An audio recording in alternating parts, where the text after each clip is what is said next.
Women titles are perhaps one of the most controversial things in chess because many say they don't need to exist since women can go head to head against men even on the world stage. This game, played around the start of the 21st century, would be a great argument for these claims, considering the generational performance of Judith Polgar, widely regarded as the strongest female chess master of all time, against Anatoly Karpov, the 12th chess world champion. Now, this is Karpov late into his chess career, so instead of playing e4 like he did when he was still pretty young, he starts off with d4, knight f6, c4, e6, knight f3, b6. And we enter the Queen's Indian, where black either puts their bishop on b7, taking the long diagonal, or a6, pressuring the c-pawn. Judith, in this case, chooses to pressure the c-pawn, bishop a6. Karpov solidifies, and now after a couple more developing moves, c6 and d5, further piling pressure on the c-pawn. This is also a very common structure in openings like the Slav. Even the Queen's Gambit declined in some cases. Karpov plays knight e5, putting the knight on a more active square and supporting the c-pawn, and Judith plays knight fd7, trading it. Now after both players castle, Karpov decides that it's finally time to bust everything open, with e4, piling pressure on the d-pawn. But instead of taking to relieve the pressure, or further supporting her pawns, Judith would play a pretty interesting move, b5, in order to continue pressuring the c-pawn right here. Now b5 is a fairly common motive, but there's still a couple of questions that you need to ask yourself.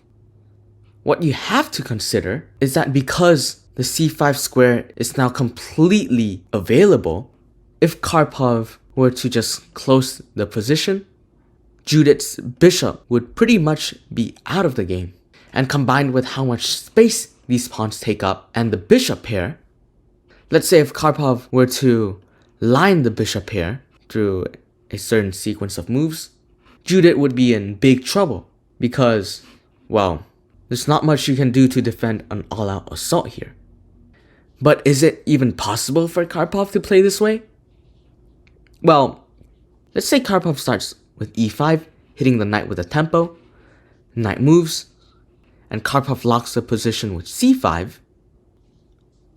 Judith could first of all just play b4, opening up this discovery and win material, and she could also bust open the position with f6 before the bishops are really in position to do anything. So, although the notion of Karpov forcing a closed position might be scary at first, we quickly realize that it's nothing to worry about. f6, and all's good. So while it is important to consider how an opponent might play after a certain move, you should also see if the opponent can really execute that idea. Because most people are really good at thinking of ways the opponent could play in a position, but not so great at seeing if the opponent can really execute this idea. So they just become scared and settle for a less favorable move. But Karpov really has no interest in closing the position. He simply just reinforces and develops towards the center, having the two rooks just staring down at the middle of the board. Now here is where things start getting a little bit weird, because Judith, taking advantage of how her rook and Karpov's queen are on the same file, plays knight d5, improving the position of her knight while threatening this bishop. Because if Karpov were to take, then after c takes d5, the threat of b4 is imminent, and Karpov would have to push b4 in order to avoid it, and go into this sequence of moves to hold onto the bishop, ending with the black pieces just preparing to storm into white's side. This is the reason why usually you would want to avoid having the queen being opposite to the rook, since it avoids complications in the future. Karpov, recognizing the fact he couldn't take Judith's knight, simply retreats the bishop, and surprisingly, Judith chooses to give up the knight, instead playing f5, solidifying this e-pawn right here. Karpov here just happily accepts this knight, and we're left to wonder, what exactly is Judith trying to accomplish here? Because she gave up a whole piece just to get this donut-looking pawn structure. Well, after queen b6 and bishop f6, Judith's plan becomes clear. Get rid of the d-pawn, then overwhelm Karpov's passive pieces with a massive pawn push. Now Karpov attempts to improve the position of his pieces with knight e3. But Judith goes all in on the pawn push with rook c3, cutting out the d-pawn's defender. And Karpov takes, adding yet another pawn into the mix. Karpov tries defending the d-pawn, but Judith piles pressure with e5, forcing Karpov to give up the pawn.